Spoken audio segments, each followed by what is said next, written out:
Valleys astounding that reach for the sky, rivers and streams all sweetly pass by. Woodlands so dense, of ancient descent, a beautiful place so many frequent. Cities and towns, great places to be, historical sights, there's so much to see. An adventurer's worth of wonderful trails, onwards we go to the old land of Wales. The Celtic bloodlines of strong ancient clans, their inheritance rooted deep in the lands. For a couple, that is, a husband and wife, this land's an adventure to add to their life.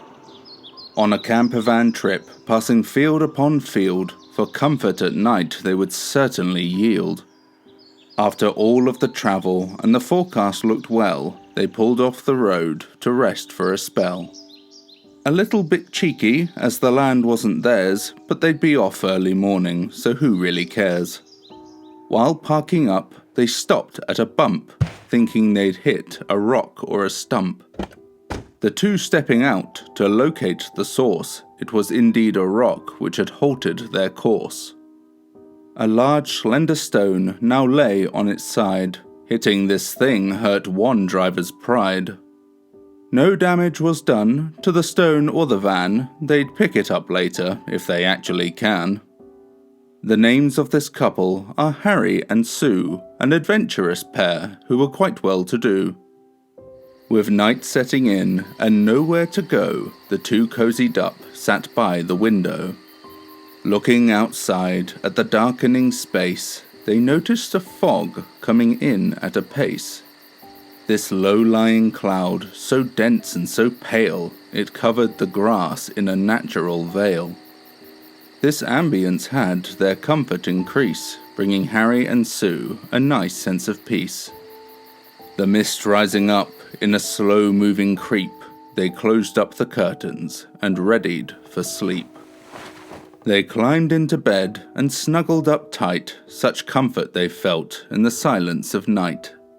But the quiet of night would soon be unbound upon the intrusion of a low, sudden sound.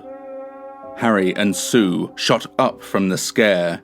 It slowly died down as it rang through the air. They waited a moment, their voices kept low. What was that noise? They just didn't know. The two listened out, thinking this was in vain, but were still caught off guard when it sounded again. It was closer this time, the sound on the rise, now somewhat familiar, much to Harry's surprise.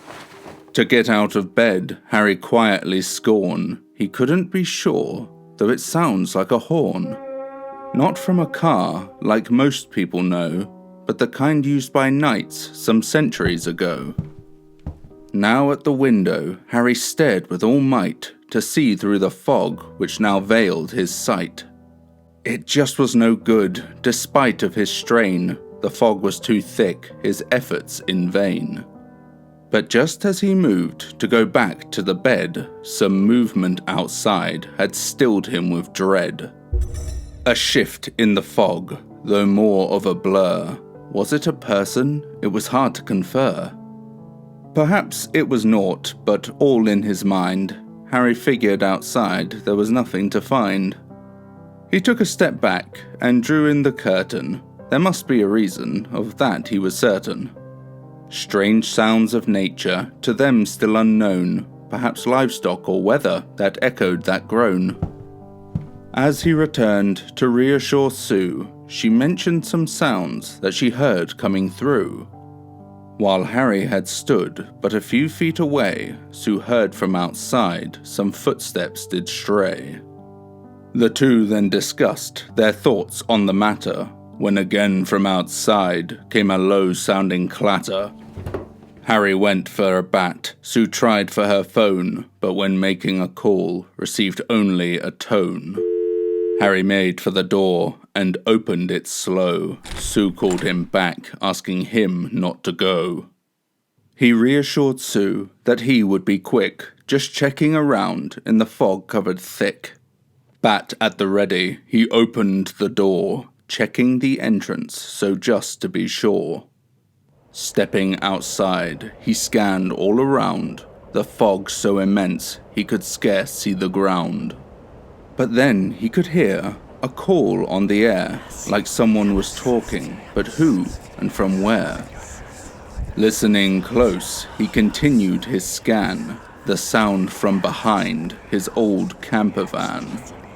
Harry kept close to the old metal wall when he noticed something that had forced him to stall.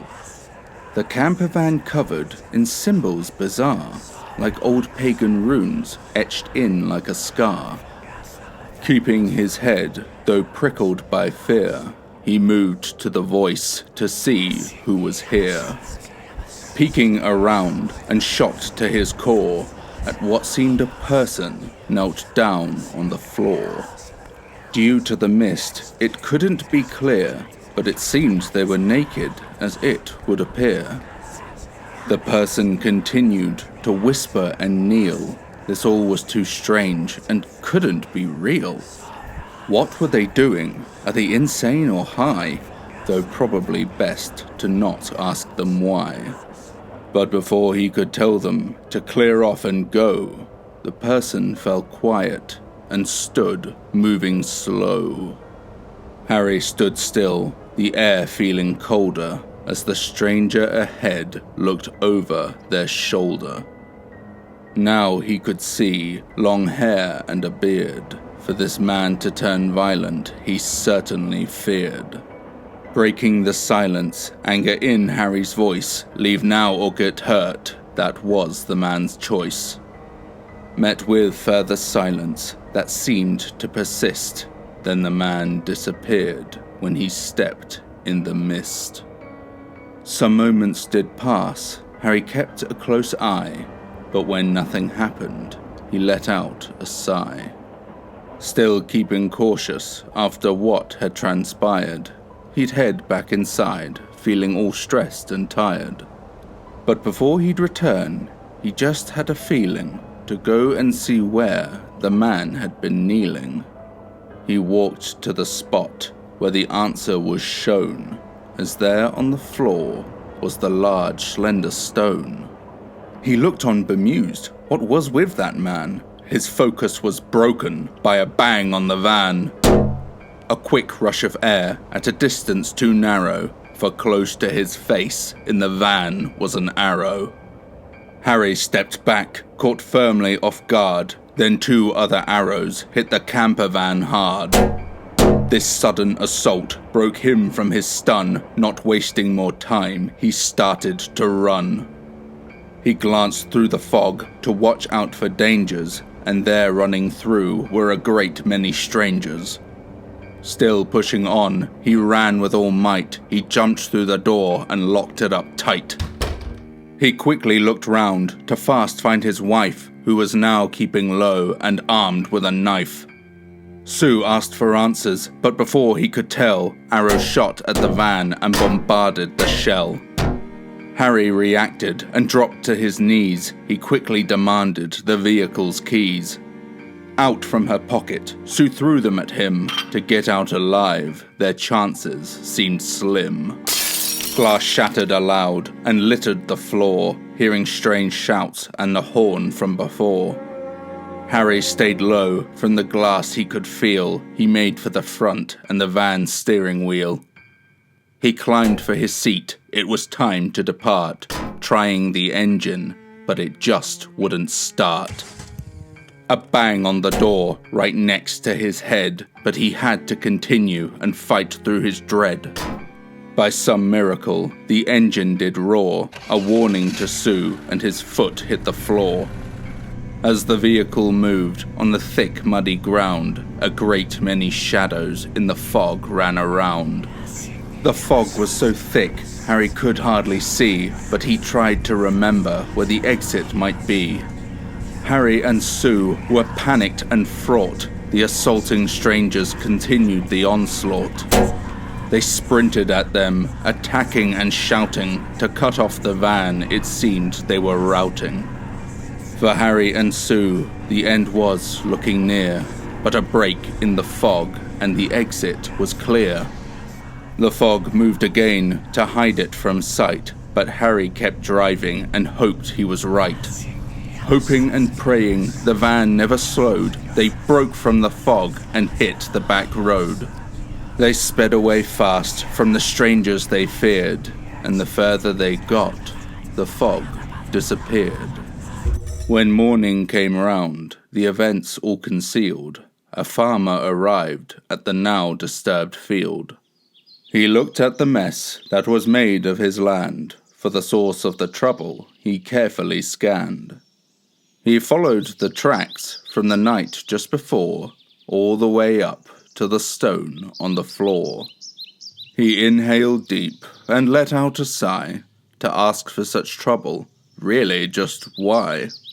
He picked up the stone and brushed off the mud, cutting his finger, drawing runes with his blood. Some people don't learn to respect the old ways, all too concerned with themselves nowadays.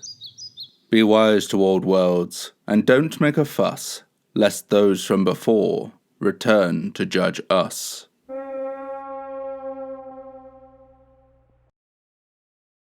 Good day, I'm Jar19 and thank you for listening.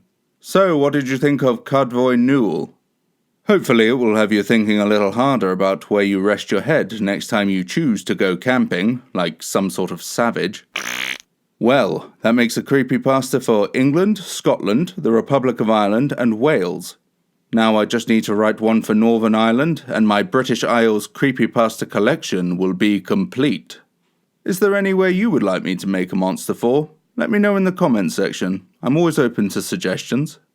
I hope that you enjoyed today's video. If you did, then perhaps subscribe, leave a like, and if you're feeling particularly cheeky, maybe even a comment. I do hope that you'll join me again.